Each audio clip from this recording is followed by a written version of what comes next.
as many of you know, the state of Wisconsin is going to be absolutely massive, not only in the presidential race, but also in battle for control of the United States Senate. I told you we were going to be joined by Eric Hovde, who is the candidate right now taking on uh, a longtime Wisconsin senator that actually spends a lot of her time in New York City and isn't actually very well connected with the state. And I think that's starting to register with a lot of people. Her name is Tammy Baldwin, but the man we believe is going to beat her is Eric Hovde, and he is with us now. First of all, great momentum for your campaign as we sit here 19 days out from Election Day. What are you seeing on the ground? What are your polls saying? How do you think Wisconsin is going to shake out? Well, we just had our first poll that had us up by 1 point, which is fantastic news. If you drive throughout our state, you will see, 10 to 20 to 1 Hovde signs versus Baldwin signs. The same thing for President Trump as for Harris. The momentum is clearly on our side. In saying that, in politics, you still got 19 days, and while that's a very short amount of time, it can still be a lifetime in politics, and we've seen the swings back and forth between President Trump and Harris. Mine has been steadily increasing, so I really feel good about the momentum. But, look, they're launching attack ads every day, dumping so much money in our state. They have a new one claiming I want to cut Social Security, Medicare, everything. It's just crazy. They have no basis to say that, but it's almost impossible to get false ads ran. So they're just doing the same thing that they always do.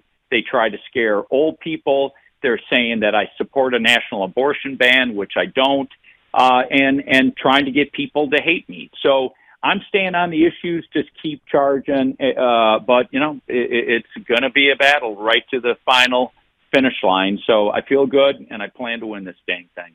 We want to mobilize all of our listeners, especially WISN in Milwaukee and Wisconsin, to get out there, vote early. When does your early voting start, Eric? On the 22nd, so that's next Tuesday. Now, mail-in voting has already started, but you can show up early on the 22nd. So we need to have people get out and vote, and most importantly, grab your friend, grab your neighbor, grab your colleague, somebody you go to church with. We need to get everybody out voting. I mean, that is so essential to this race. And if you got a few dollars, please send them my way, because I didn't take special interest money. She takes money, as you referenced. She lives pretty much in New York. Her partner is a Wall Street executive, and she has ran against Wall Street and wealth inequality, and the wealthy need to pay their fair share. And her partner designs tax schemes for the uber wealthy. So she's just a complete hypocrite. So she's taking money from Wall Street, big pharma, big tech. So I need to rely on, the people of Wisconsin. So if you got a few bucks, send them to erichovde.com. And the opening salvo from Brett Baer yesterday, I should just say the opening question, because I thought it was a very fair question. But the first thing that he got into was immigration. And clearly, Eric, I'm sure you saw that interview. Very big soft spot for Democrats right now. They know the country's not with them on this. Where is Senator incumbent Tammy Baldwin on immigration? Oh, she's horrible. She said, we spend too much money securing our southern border. She voted for every one of the crazy bills that Joe Biden has to weaken our southern border. She's such a hypocrite. She tried to take credit for Tim Scott, a Republican senator from South Carolina's fentanyl bill, because she has done nothing, and yet we're losing, 108,000 Americans last year, 112,000 Americans the year before to this poison that comes out of China, goes to the drug cartels, and brought up over our southern border. So she has been horrific on this. She's supported giving cash to illegal immigrants while our veterans are struggling. Everything she stands for. She's about as far progressive left as you can think of. Think of Bernie Sanders, Elizabeth Warren. That's who she is. The first time that many people started paying attention to your race nationally that I saw, and I'm curious if this would square with you, was when the Wall Street Journal had a big article saying, hey, Tammy Baldwin's internals have Trump leading Kamala by a couple of points in Wisconsin, and she's only up a couple of points in her internals on you. I believe that was a couple of weeks ago. There are now reports that Kamala, one of our friends at Milwaukee station, are reporting that Kamala has dialed back her spending on radio and television in the state of Wisconsin, almost an idea that she may be thinking Trump's going to win that state. What are you seeing in terms of dollars? I know the National Republicans have poured money in with you now, and you've helped self-fund this campaign yourself. But what are you seeing on the Trump front as well, Kamala, and how connected do you think the results are for Trump versus Kamala to you versus Tammy Baldwin? What is your polling showing there? Look, as I said, we just had a poll that had me up one. President Trump has always underpolled in Wisconsin, both in 16 significantly and in 20. I think we underpoll for President Trump worse than any other state. Because if you're a Republican in Dane County, the belly of the progressive beast, you're not going to say, yeah, I'm voting for President Trump if somebody you don't know calls you on the phone or texts your phone. So I think President Trump is going to win the state. If he wins the state, unless they can pick off North Carolina, I don't see how they win. I think they're going to come back with money. I do think they're going to come in. On my Senate race, they're spending money hand over fist, trying to hit me. Chuck Schumer just launched another big spend against me. So, it's a battle of resources, and it's going to go down to the wire. But if President Trump wins Wisconsin, barring a North Carolina, it's really hard to see them win. Maybe there's something else that happens in Georgia, but I find it hard to believe that President Trump's not going to win Georgia. So Wisconsin is ground zero. That's why, they're in this, both President Trump and Kamala Harris. Kamala Harris is, I think, here today, right now, and she's just been here. It was her first stop when she became the presidential nominee, and it was her third stop. That tells you how important Wisconsin is. This whole thing could be decided by our state. No doubt. And Senator Ron Johnson, who you know well, reached out to us and said he wanted to come in because he wants to drive the momentum for you because he feels like you're going to win this race, and he knows how to win close races in Wisconsin.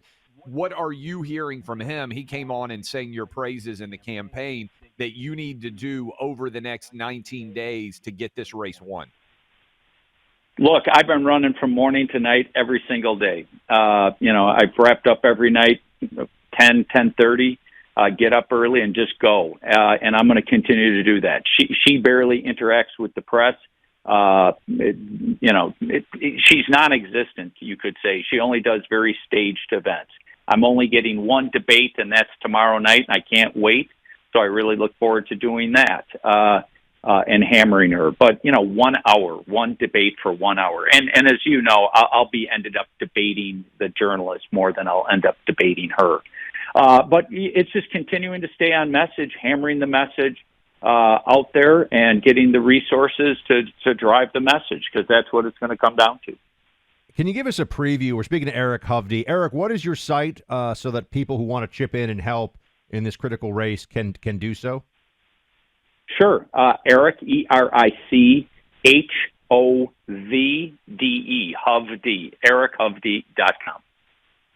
Whatever you can spare, folks. This is a critical Senate race. And I want to know if you could give us a preview of what you're going to say tomorrow. Is it tonight, the debate? Tomorrow night. Tomorrow night. Sorry. Tomorrow night, what you're going to say, and then I'm sure you can tell us what she's going to say in response, how she's going to evade, parry, whatever it may be. What's your debate preview? Because I have a feeling you're a very sharp guy, Eric. It's not going to surprise you at all. No, look, I'm going to drive the issues that matter. A lot of it's going to be responding to the questions, because it's not like a good old-fashioned debate where two people get to just sit there and debate with each other. So I'm going to have to address the questions that are being proffered by the journalists. But look, what's the most important issues? It's the economy and the destruction that they've done to our economy with inflation. It's the open border. It's our healthcare crisis that we have in this country right now. It's lack of affordable housing. It's issues like crime. Milwaukee has become, an epicenter of crime, which is really unfortunate. So I'm going to drive that. As it pertains to her, it'll just be a mush of, talking in platitudes and not really saying anything substantial. She's going to try to run from her record at every single time. I think her plan is just to try to do what Kamala Harris did, try to get out of there and meander on without really addressing any of the questions. Give us that website one more time, because we want to make sure that we got a monster audience in Wisconsin. We know people are fired up for voting for you. But to your point, Wisconsin has the ability to not just pick control of the Senate, but also to control who is the president of the United States. And things are looking really good as we sit 19 days out. But how can people help? EricHovde.com. I'd really appreciate any kind of financial support. Again, anybody in Wisconsin, or if you don't live in Wisconsin, you know people, call your friends, talk to your neighbors, your family members. We got to get them out to vote, because look, if we don't take control of the Senate, it's not just for the next 4 years. What they can do if somehow Kamala Harris wins. I mean, Senator Baldwin wants to get rid of the filibuster. They want to turn, D.C. and Puerto Rico into states. They want to allow illegal immigrants to vote. We won't recognize our country. I mean, this is the most important election. So I appreciate everybody's support. I promise you I'm going to run as hard all the way to the finish line, but I can't do it without everybody's help. So thank you, everybody. I really appreciate it. Last question for you. This may be the most important thing in Wisconsin right now. Who are you more optimistic on, the Wisconsin Badgers or the Green Bay Packers right now? The Packers. Now that Jordan Love's getting in the groove, it's unfortunately got hurt at the final play of the game against the Eagles, and then he was out for 2 games. Then it took him a while to get back in the groove. But, man, their offense is starting to look really good. So I think the Packers will be back to being one of the 3 teams in the NFC that will be competing for the Super Bowl. So I like the Badgers, too. They're looking a lot better. But go Badgers and go Pack, go. That's a good answer from a Wisconsin's next senator, Buck. I also like, with Eric, he's from Wisconsin. You know what I'm saying? There's no ifs, ands, or buts. This is a guy who sounds, eats, sleeps, breathes Wisconsin. Thank you, Eric. Appreciate you being with us. Guys, all right. Everybody have a wonderful day. Absolutely. Guys, get out there. Vote early, Wisconsin. Vote early. We got a couple of sports arenas worth of people listening right now in that state. So, yes, how many of you guys have gone? Can decide it right now. Just how many of you have gone and voted early? How many of you have sent in your ballots already? Get on it, please. And, you're going to need energy to get everything done and get your votes in. And you don't want to end up like one of these Democrats who this morning had to be saying, "Oh my gosh, Kamala did a great job." It's just sad, isn't it? It's sad. But I almost can't blame them, because they lack the intestinal fortitude, the strength, the chutzpah to just say that she got absolutely crushed and that the Democrats are a disaster. But maybe if they had some chalk, they could see reality. You need chalk, my friends. The Chalk Male Vitality Stack. That's the place it's the most popular product, and it's a great place for you to start. Formulated with natural ingredients which help replenish testosterone for the guys out there within 3 months' time. T levels decline with age. Mine are going down. Clay's are going down. This is just reality. You can do things, though. Of course, diet, exercise, good food, but also our friends at Chalk have supplements that can really give you a boost. Go online to their website, chalk.com, CHOQ.com. This month, October, every new subscription comes with a free surprise product on top of a massive lifetime discount. Use my name, Buck, for both the lifetime discount and the free surprise gift, or call 50-CHALK-3000 now and say Clay and Buck sent me. That's 50-CHALK-3000. Chalk's U.S.-based customer service team is standing by to assist you.